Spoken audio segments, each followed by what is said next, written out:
प्रभु श्री राम ने अपने प्राण से प्रिय भाई को मृत्युदंड क्यों दिया? आखिर क्या कारण था जो प्रभु श्री राम ने लक्ष्मण को मृत्युदंड दिया? इसके पीछे का रहस्य कुछ और है, लेकिन लोग जानते कुछ और हैं। सच क्या है, इस पर आज हम चर्चा करेंगे, तो इस वीडियो में एंड तक बने रहना। और हमारे चैनल पर पहली बार आए हैं तो हमारे चैनल को सब्सक्राइब करके बेल आइकन प्रेस कर लेना, ताकि आपको ऐसे पौराणिक रोचक कथाएं और इतिहास से जुड़ी घटनाओं के बारे में जानकारी मिलती रहे। तो चलिए शुरू करते हैं बिना किसी देरी के। भगवान श्री राम के 4 भाई थे। चारों भाइयों में राम के सबसे प्रिय थे लक्ष्मण। लक्ष्मण भी राम का बहुत आदर करते थे, इसीलिए जब भगवान राम वनवास के लिए जाने लगे तो लक्ष्मण भी हट करके राम के साथ वन गए। लक्ष्मण ने हर सुख दुख में भगवान राम का साथ दिया। इसके बाद भी एक बार लक्ष्मण जी से एक छोटी सी गलती हो गई तो भगवान राम ने उन्हें मृत्युदंड दे दिया। भगवान राम की आज्ञा का पालन करते हुए लक्ष्मण जी ने जल समाधि ले ली। अब सवाल यह उठता है कि न्याय प्रिय और भक्त वत्सल कहलाने वाले राम ने आखिर अपने प्राण प्रिय भाई को उनकी छोटी सी गलती पर प्राण दंड क्यों दिया, और वह गलती क्या थी जिसने भगवान राम को ऐसी कठोर सजा देने के लिए विवश कर दिया था? यमराज यह जानते थे कि भगवान की इच्छा के बिना भगवान न तो स्वयं शरीर का त्याग करेंगे और न शेषनाग के अंशावतार लक्ष्मण जी। ऐसे में यमराज ने एक चाल चली। एक दिन यमराज किसी विषय पर बात करने भगवान राम के पास आ पहुंचे। भगवान राम ने जब यमराज से आने का कारण पूछा तो यमराज ने कहा कि आपसे कुछ जरूरी बातें करनी है।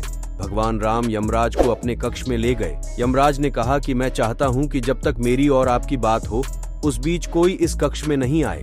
यमराज ने अपनी बात को आगे बढ़ाते हुए कहा कि अगर कोई बीच में आ जाता है तो आप उसे मृत्युदंड देंगे। भगवान राम ने यमराज की बात मान ली और यह सोचकर कि लक्ष्मण उनके सबसे आज्ञाकारी हैं, इसलिए उन्होंने लक्ष्मण जी को पहरे पर बैठा दिया। यमराज और राम जी की बात जब चल रही थी उसी समय दुर्वासा ऋषि अयोध्या पहुंच गए और राम जी से तुरंत मिलने की इच्छा जताई। लक्ष्मण जी ने कहा कि भगवान राम अभी यमराज के साथ विशेष चर्चा कर रहे हैं। भगवान की आज्ञा है कि जब तक उनकी बात समाप्त नहीं हो जाए कोई उनके कक्ष में नहीं आए, इसलिए आपसे अनुरोध है कि आप कुछ समय प्रतीक्षा करें।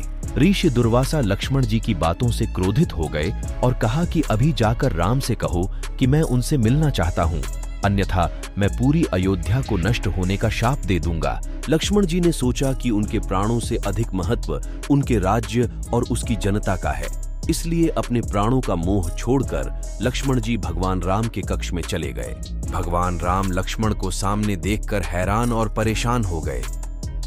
भगवान राम ने लक्ष्मण से पूछा कि यह जानते हुए भी कि इस समय कक्ष में प्रवेश करने वाले को मृत्युदंड दिया जाएगा, तुम मेरे कक्ष में क्यों आए हो? लक्ष्मण जी ने कहा कि दुर्वासा ऋषि आपसे अब भी मिलना चाहते हैं, उनके हठ के कारण मुझे अभी कक्ष में आना पड़ा है। इतने में यमराज ने लक्ष्मण को देखकर लुप्त हो गया और श्री राम ने ऋषि दुर्वासा से मिलने पहुंचे। यमराज अपनी चाल में सफल हो चुके थे। राम जी से यमराज ने कहा कि आप अपने वचन के अनुसार लक्ष्मण को मृत्युदंड दीजिए। भगवान राम अपने वचन से मजबूर थे। राम जी सोच में थे कि अपने प्राणों से प्रिय भाई को कैसे मृत्युदंड दिया जाए। राम जी ने अपने गुरु वशिष्ठ जी से इस विषय में बात की तो गुरु ने बताया कि अपनों का त्याग मृत्युदंड के समान ही होता है, इसलिए आप लक्ष्मण को अपने से दूर कर दीजिए, यह उनके लिए मृत्युदंड के बराबर ही सजा होगी। जब राम जी ने लक्ष्मण को अपने से दूर जाने के लिए कहा तो लक्ष्मण जी ने कहा कि आपसे दूर जाकर तो मैं यूं भी मर जाऊंगा, इसलिए अब मेरे लिए उचित है कि मैं आपके वचन की लाज रखूं। लक्ष्मण जी भगवान राम को प्रणाम करके राजमहल से चल पड़े और सरयू नदी में जाकर जल समाधि ले ली। इस तरह राम और लक्ष्मण दोनों ने अपने अपने वचनों और कर्तव्य का पालन किया। इसलिए कहते रघुकुल रीति सदा चली आई, प्राण जाए पर वचन न जाई। दोस्तों, अगर आपको यह पौराणिक कथाएं अच्छी लगी हो तो एक लाइक जरूर करना और साथ में चैनल को भी सब्सक्राइब करके ही जाना। धन्यवाद।